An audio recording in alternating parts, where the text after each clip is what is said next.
Evening. Hey, Az. Nice to see you. Whoa. I'm so dark. That's a bit better. I hope you've had a good week. Almost said weekend, but a good week. Since it's not... Hey, Emily. Nice to see you.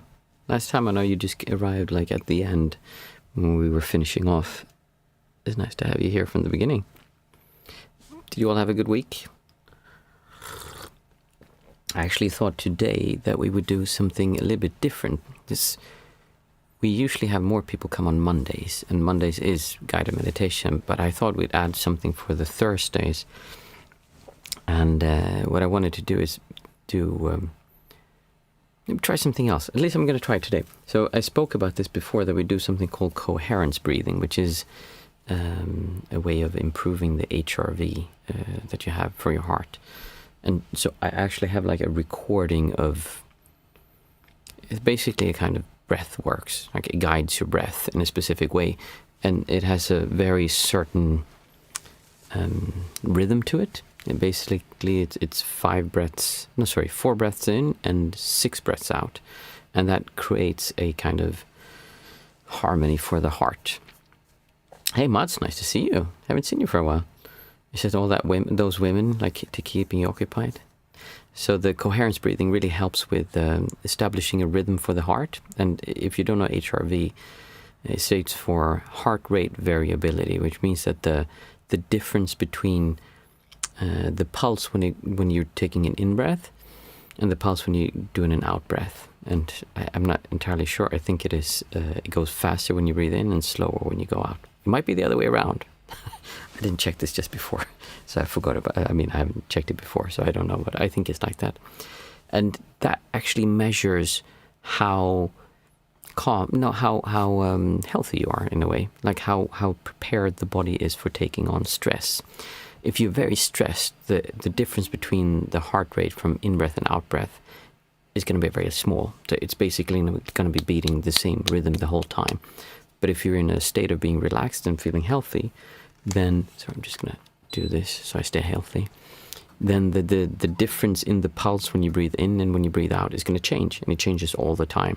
So when you see your pulse is like a specific beats per minute, that's not actually true, because it varies the whole time. It just gives you an average of that.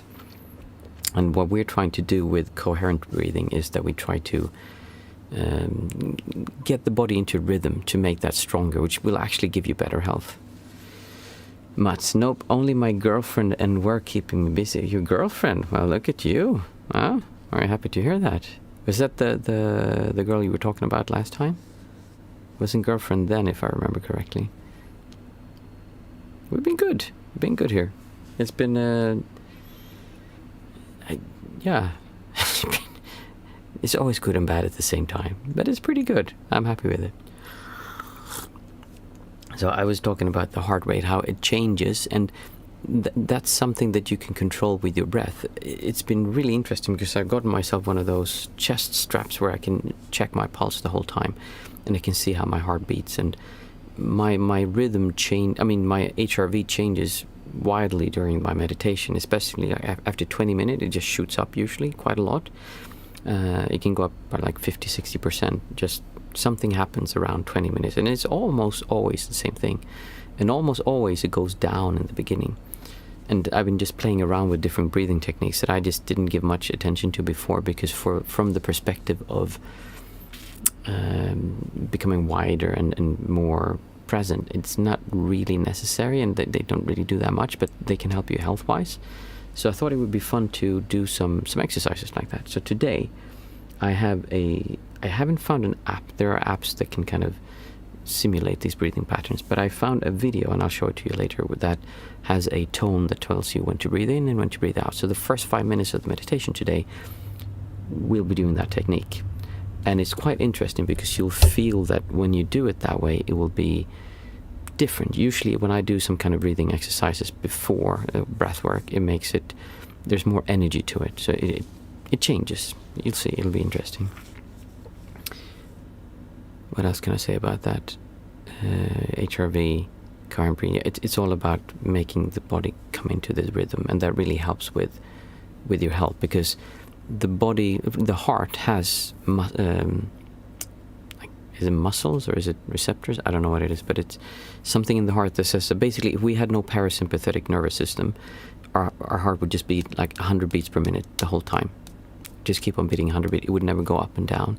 But there are cells in our heart that try to regulate it to 100, and then we have the parasympathetic that slows it down so we can get calm, but we can also speed it up when we need to. And if those two systems are stressed, it will just beat the same rhythm the whole time. So we can actually heal our body through breathing a specific way, and I find that really interesting that works like that. The technique sounds very interesting. Yeah, it is. I've never really spent that much time with techniques like that because they don't necessarily bring us closer to getting rid of distortion. They don't do that much. They will bring you kind of a boost of energy, some of them. We'll try the Wim Hof method one time, which is a really particular way of breathing. I can give you almost a rush. Like I felt like I almost got a panic the first time I did it because it gives such a big rush of energy. And it can almost be a bit scary. And there's other techniques that can be interesting. So I thought like Thursdays can be like a day for trying things like that out. And it's fun for you guys to try it also. And me as well. I didn't bring it now, but I'll bring my chest strap next time, and you can see kind of how the rhythm changes throughout the meditation. And it's really different from day to day. I do one test every morning, and then I can see, okay, if I slept poorly, usually when I have neck pain, then I'll have a lower HRV. But if I slept well, then the HRV will be higher. And I haven't been sick yet, but if you're sick, well, I have been sick, but not while I had the band. If you're sick while, let me think. If you're sick and you measure the HRV, that should be lower. And if you're in stress, that will be lower as well. So it's really an interesting way of seeing the changes in the body that happens from meditation. It's something I've never had. I've just had, how do I feel, and mostly how non-centric do I feel, because when I feel non-centric, the HRV actually kind of follows that many times. So there's a sense of loss of stress in non-centricness. Stress doesn't exist. There's no anxiety, no stress. It just cannot happen when you don't have a center point that can hit. So I never had any kind of biofeedback like that, which I find really interesting. So I've been doing more meditation during the day to see, because if I haven't told you, I got this ring, an Aura ring that tracks my pulse and temperature and stuff like that, and can track my breathing, and I can see how stressed I am during the day or how relaxed I am, and I can see when I do certain things that gives me a lot of stress, kind of the how the heart is beating and the heart rate variability. So I was a few days ago I was home with the kids because the school was closed, and that day my pulse was my stress level was really high. Which was funny, because we went to a playground, had an amazing time, and we barbecued, and it was just really nice. But that was apparently stressful, like taking care of the kids like that. Yeah, so it's interesting to see how when you meditate, something actually happens. I mean, I knew that, and there's no doubt about that, but it's really fun to see when you meditate, like, oh, when I breathe this way, this changes. So when I do the coherence breathing the way you're supposed to, then actually my heart rate variability doesn't change so much. But when I go down and really breathe calmly and do a normal breath, then it actually goes up. That doesn't mean that that's better for training my body to handle that. But there's a lot of things I don't know about this, so we'll kind of discover together and have some fun with it. Let's see. Amelie, excited to try it out. I do some kind of Wim Hof breathing every morning, and it's so refreshing. Yeah, Wim Hof it's a really energetic kind of breathing. Some people can almost get panic from it because it feels like it can be like that and can be a bit scary. First time I did it, I got kind of scared. It was just really strong. And there are so many ways of viewing meditation. It's very easy to say like right and wrong.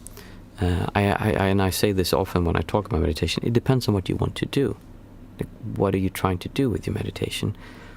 And people don't think about that like, oh, it's just good with meditation. Everything is good. Kind of. Well, yeah, I think most meditations are good, but some meditations are more geared towards certain things. So, for instance, breath work, which is very popular today, is really good for breaking patterns. Is good for getting you back in your body. And it's good for energizing you because it really brings a lot of energy to you, and I think that has its uses. it has some downsides. The downsides of breath work is that it makes you feel really powerful. And a lot of people think then, because they do that meditation, like, oh, this is good for me because I feel so strong, like I can take on the world, and there's a lot of self, a lot of power, which from the perspective of what we're trying to do, which is like we want to get rid of this thing that is reacting with the world. We want to actually feel non-centric and just be at ease with the world being however it is. We don't need to overpower the world. We just want to be okay with the world being the way it is and enjoy and be happy about being here. They don't always match. They don't necessarily clash, but they don't always match because one has something a bit different and one has the other. But if you know what they do and if you know what you want to do, then there's nothing that says you can't use both. And I mean, these are just two of the types of meditation. There are other ways of how you use your mind that can be more or less beneficial. Like I talk quite often about the Goenka method, which I dislike the method. I love the centers, and I think it's an amazing place to go and practice. But they focus a lot on seeing small parts of the body, and what people do when they do that, they squeeze and they feel here, and I'm looking, and it creates a sense of I am here and I'm looking there. In other words, it creates this separation that we're trying to get away from, which is why in my meditation I focus so much on feeling wide. It's something that I think most techniques just overlook because no one talks about that.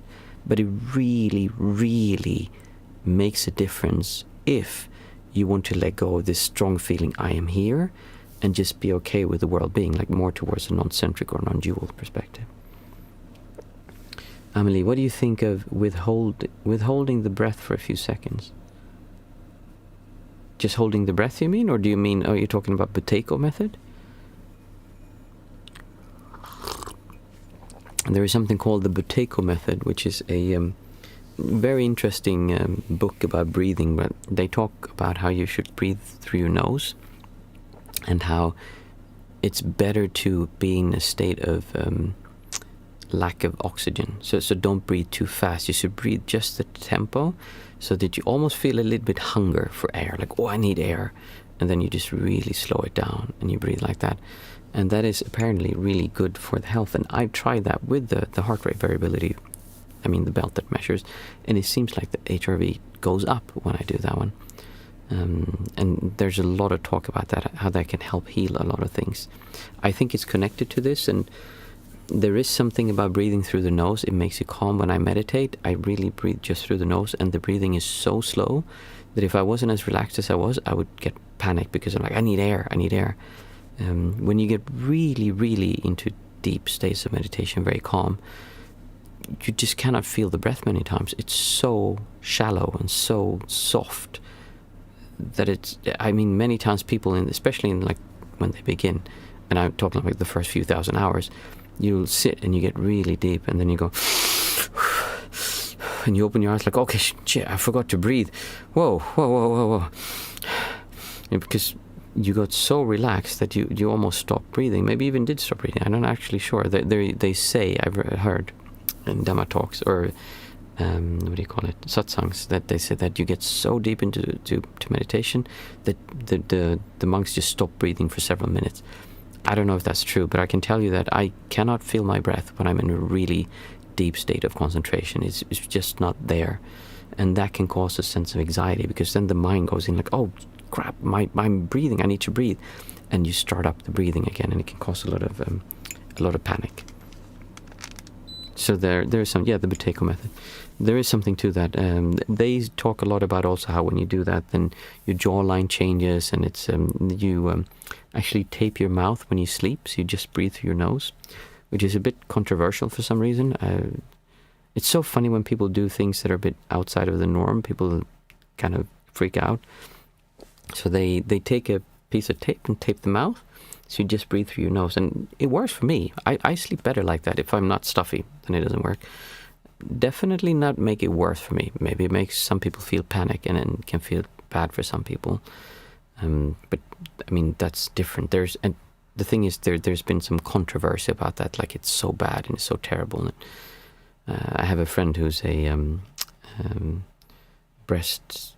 she works with breast cancer, and then she was really against this. And then you just have to try it, like read up on it and see what you think about it and try it. I like it. It helps me. And again, as I said, people have these strange ideas about what's hardcore or what's really extreme. Right now I'm doing something called OMAD, 1 meal a day, and it works really well for me. And someone was saying, like, this is an extreme way of fasting or eating. It's extreme, like you eat once per day. That's not extreme. Like, first of all, when I was a monk, we only ate breakfast and lunch, and we had an eating window between around 7 to 11. So we just had a window of 4 hours, which means we did 20 hours. OMAD is 23 hours of fasting. So it's not that big of a difference. But to someone, and especially in our society where we're so used to always stuffing ourselves with food, we should always have food. We eat lots of carbs, which makes you hungry and makes you like, you need to eat more. And the food is kind of engineered and designed to make us eat more. From that perspective, not eating, I mean, now it's not enough with eating 3 times. You should eat 5 times or 6. Like every time you're hungry, just eat a little bit to keep the blood sugar up, which is terrible. Really, like, yeah, look into this. I believe that's terrible to keep eating the whole time because you never give your body a rest. And some people would then consider not eating or fasting to be extreme. But if you think about what we were like, I don't know, 20,000 years, 30,000, like a long time ago, probably more, then it's not strange that we would go without for prolonged periods of time without eating. There's nothing strange for our bodies to live that way. But in our society, we're so used to eating in a different way that then we see it as something extreme or something bad. And there's a lot of fear or panic for people.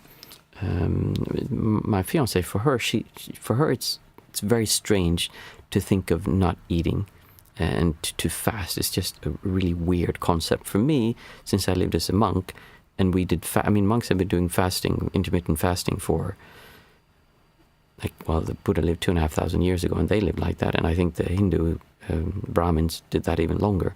So this concept that intermittent fasting is something new is just kind of wrong. It's been around for at least 2,500 years, and as I said, most monks live like that. So you just have to try what works for you and what makes you feel good. And if it makes you feel good, then it's probably good. It's obviously always good to check with a doctor also, because there are some really extreme and weird things. And some doctors would probably say that eating 1 meal per day is extreme. At that meal, like today, I ate 3 hamburgers, 250 grams of beef meat. I ate probably 100 grams of bacon, maybe not that much, a bun and lots of French fries. And I took some kefir with a little bit of casein powder. I had like a huge meal. We're talking probably 2,000 calories, which is more or less what I need for a day. So you just do your own research, check it out. Be sure to be safe with everything you do, because as I said, there are weird things you can do that I would never try, and you have to make that decision yourself. Hey, Stephen, nice to have you here. I see Amelie saying, I do keto here and there, and I find I can concentrate more and my mood is more stable. Absolutely. I've had quite a few people tell me who have had mental issues, that when they stop eating sugar, flour, and fast carbs and go over towards a more keto-ish diet, not eat so many fast carbs, their mental health got better. And it makes strange to me. For someone who has meditated so much, and I'm really aware of how my body reacts to things. I remember when I did a test between watching something on the television, towards watching something on the computer, towards the iPad, and on the telephone, or reading on a Kindle or on a book. And I can feel very clearly how the different ways of entertaining myself cause different levels of stress in my body. It was really different. And I found that one of the worst ones was actually using the iPad and the laptop when you had it really close. I can't remember now exactly what it was. That was the worst. I think the iPad. No, the iPad was less. The computer was the worst. And the TV. And then the laptop was a little bit less. Sorry, I mean the iPad was less. Telephone was more stressful than an iPad, and reading on my Kindle was pretty much the same as reading on a book. So like there's different stress you put the body into when you do these things. And from that perspective, eating food, when I eat lots of sugar, I can so clearly feel that I'm affected by it. I really am affected. Whereas when I'm eating the way I do now, which is quite heavy food, protein, fat, not so much carbs. I do eat carbs. I eat quite well, actually. I eat anything I want almost. Almost, not actually. I try to eat healthy food that's made from clean ingredients. In other words, not fast food or things just like put together in a meal package. And I can feel a difference how my mind works. So if you have issues like that, I really highly recommend you to look into what you eat and how that affects you, because there is an effect from our food and on our minds. I've been blabbering on. Anyone have any things have anything on your minds or thoughts about something that we've been talking about?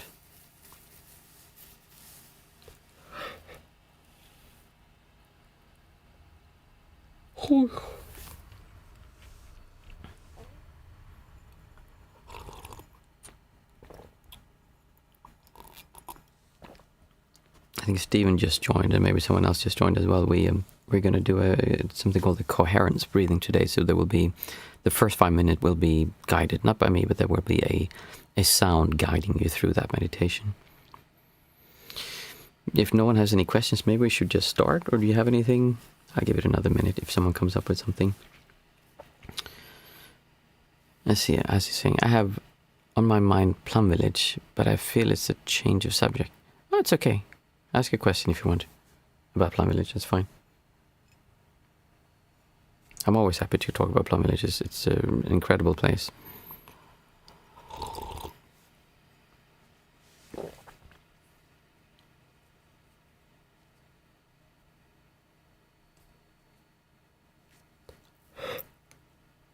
Oh my goodness, I'm tired today. I sleep with this aura ring, which is quite interesting because it gives me an indication of how I sleep after doing certain things, and also how certain medicines affect me as well. Okay, let's see. As I say, I've been trying to research it and looking at photos and stuff like that, because I'm thinking of going this winter. Yeah.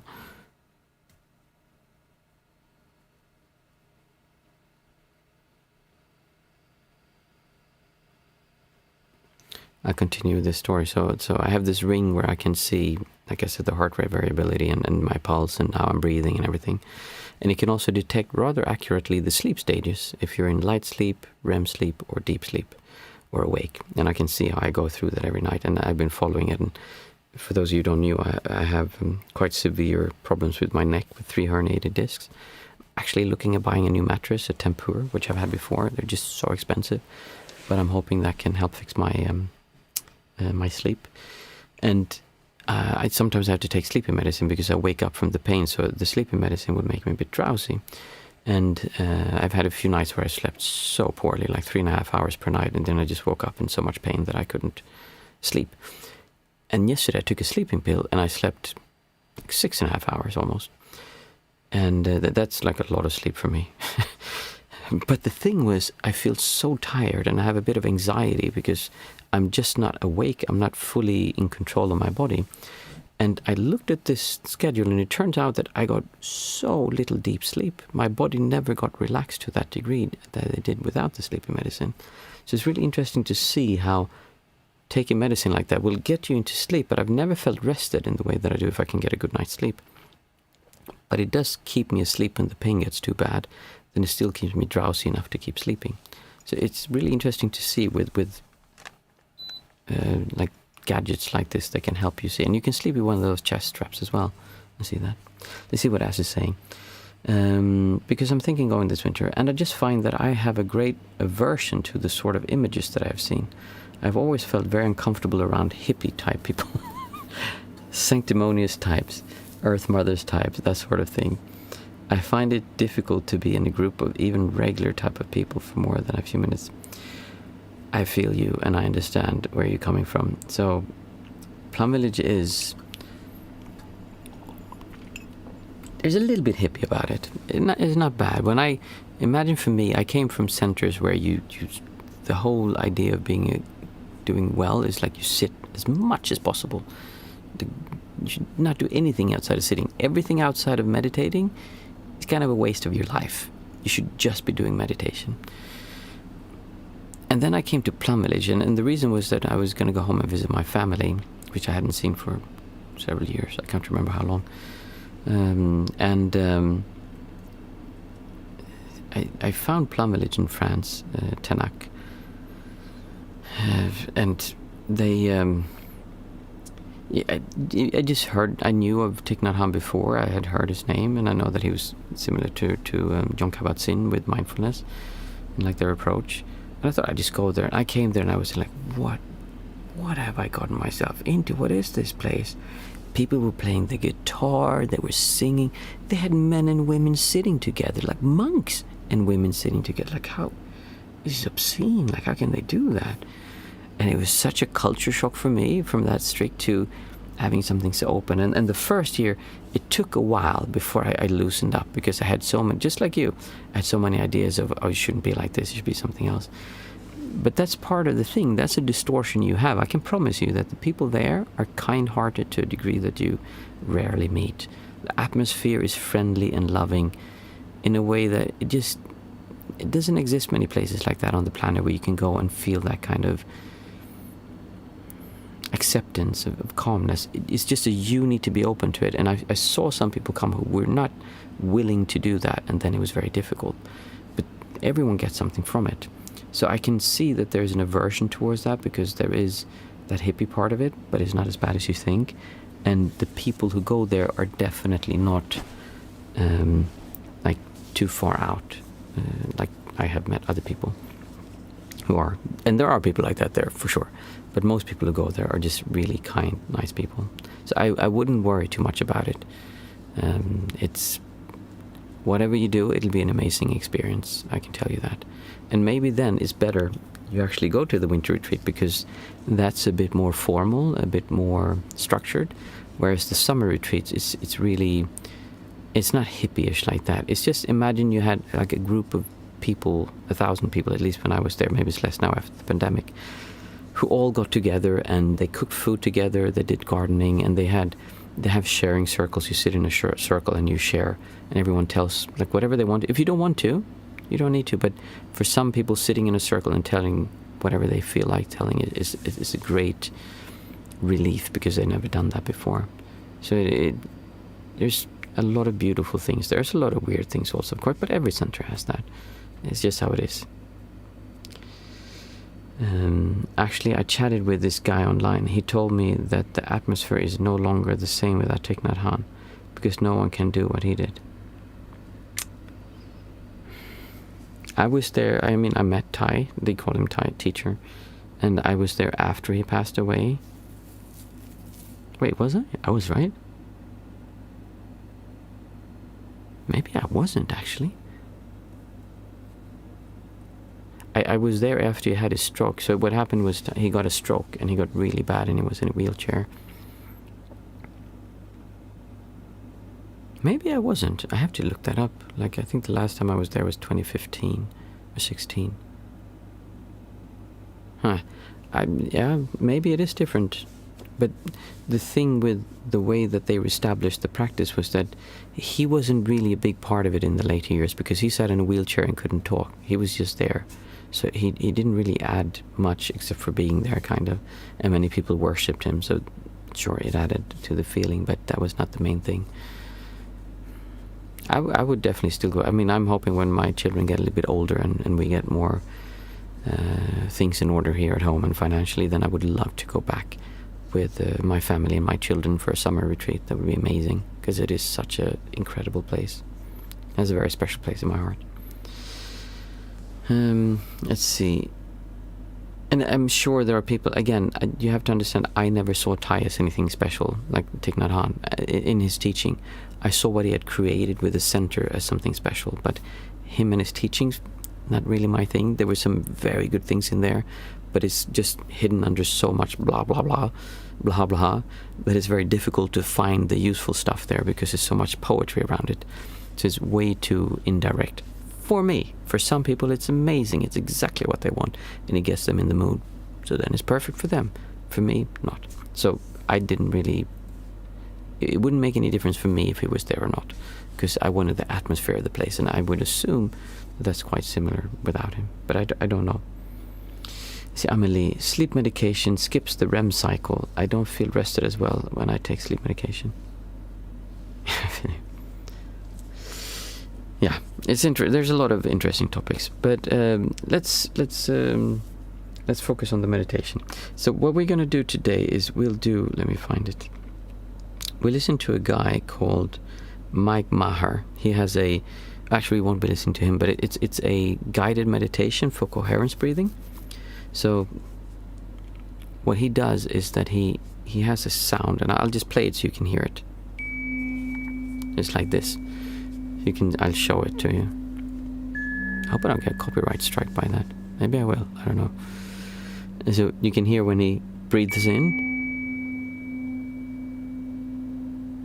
and then out. And it's slower out than it is in. And you can hear on the tone of the sound. Can you hear it if I put it here? Is that too low, or can you still hear it?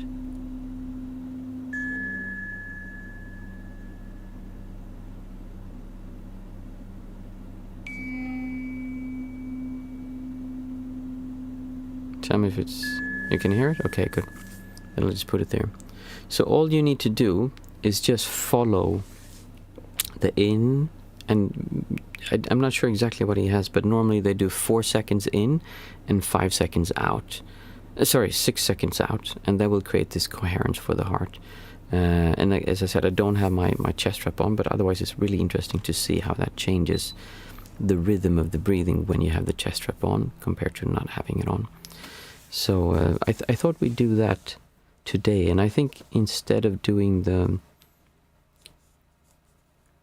5, 4, 3, 2, 1, we'll do it, but we'll just do it like the quick version, so we won't go in and talk so much about how to actually do that. That would be more for Mondays.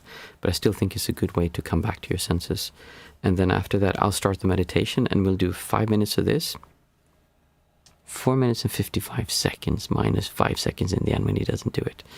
And then we'll just sit for 15 minutes. And you will see, usually when you control your breath like that, it changes how your meditation is. I played around a lot with doing quick breathing, or there's some yoga breathing techniques where you breathe very quickly. It changes, and it does help bring that energy into the sitting. So for sure, as I said, there's not really any wrong or right meditation. It just depends on what you want to do with it, what your outcome is. And if you know the limitations and what the different meditation techniques bring with them, then you can use them to give you what it is that you're trying to do. Again, like I said, the problem with many of the breathwork techniques is that make you feel very powerful, and you can see this with people who practice them. They're like all into the power. They want to become powerful people, which is not what we're trying to do. We're not trying to become weak people either. We're just trying to go beyond weak or strong. Like, that's not really very relevant. So we'll do it one time, 5, 4, 3, 2, 1, and then I'll ring the bell. And I will start the meditation sound, and you can just hear breathing in. And I'll say it out loud the first few times so you can follow it, and then just listen to the sound. When it finishes, just keep on meditating. Oh, yes. So, the 5, 4, 3, 2, 1 method. We say out aloud 5 things we can see, 4 things we can feel, 3 things we can hear, 2 things we can smell, and 1 thing that we can taste. I can see my cup. I see a pair of socks. I can see a reflection on my ring. I see water or tea pouring. I can see lots of bubbles. There's 5 things that I could see. Next we take 4 things that we can feel. I can feel an itch right here.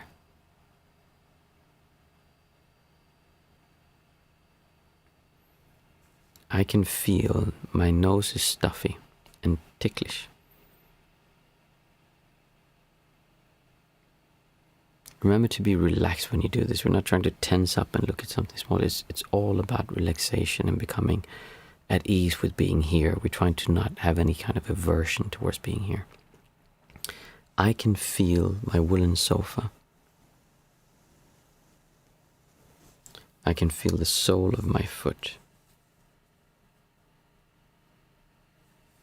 There's 4 things I could feel. Next we take 3 things that we can hear.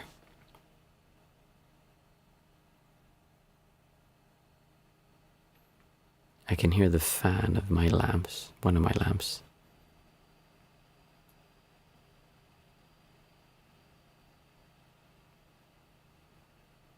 I hear the wind outside.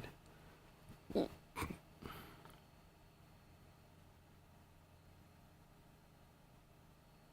I can hear a car passing by. That was 3 things we could hear. Next we take 2 things that we can smell.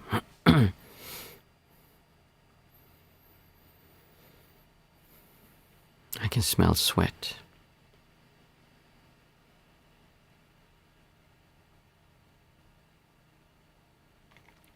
I smell a little bit of bad breath.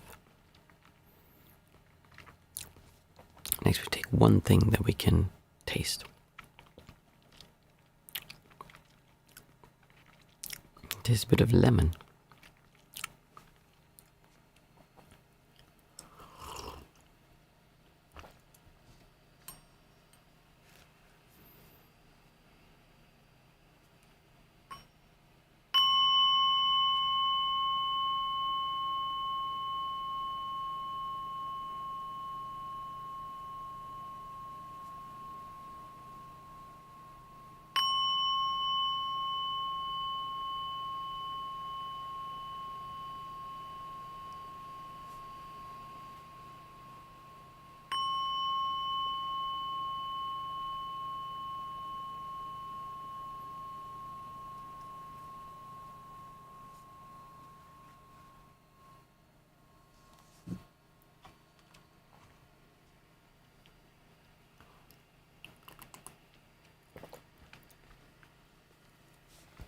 With the breathing for this meditation, we'll be following the rhythm for coherence breathing that you'll hear the sound of. And I will say out aloud when it's an in-breath and out-breath, so you can follow it to begin with. And after that, just follow along for the next 5 minutes until it stops. And then you can do whatever meditation you want to do after that. There are different ways of doing the breathing. You can do it short, shallow, you can do it deep and really breathe in and out. And I haven't been able to find anyone saying like, okay, this is how you are supposed to do it. I find that when I do it a little bit stronger, it gives me more energy and makes me more present. But I get into deeper concentration when I breathe more relaxed and just slower. And I might do out and then it's just stopped. And then I breathe in when it's in again. So you can try different things, but for the first time, it might be worth trying to breathe. So you go in, 2, 3, 4, out, 2, 3, 4, 5, 6. And it will be seconds, so not as quick as I do. So we'll just follow along and we'll see how it goes.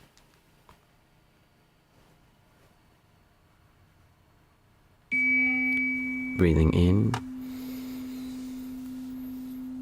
and out.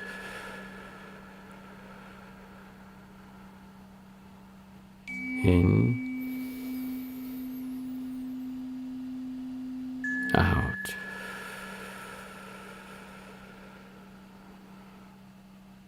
In, out.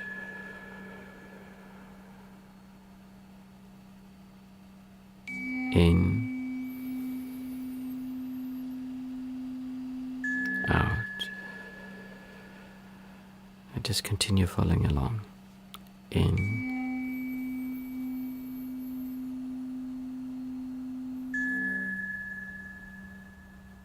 Also breathe through the nose, not the mouth.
I hope you enjoy that, and that it was possible to hear it. Azriel and Amelie heard it at least, so hopefully it was loud enough. I'll have to come up with a better way of doing that in the future, so it's a bit easier to do it.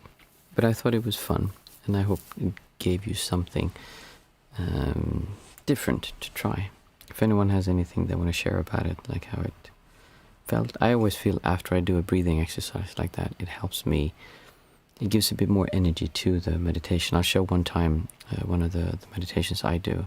So the breathing techniques I used to do before I sat to just get me going. It's also something very simple, but it does change what you bring into the meditation. Feel very relaxed. Thank you. Yeah, relax is good. Absolutely.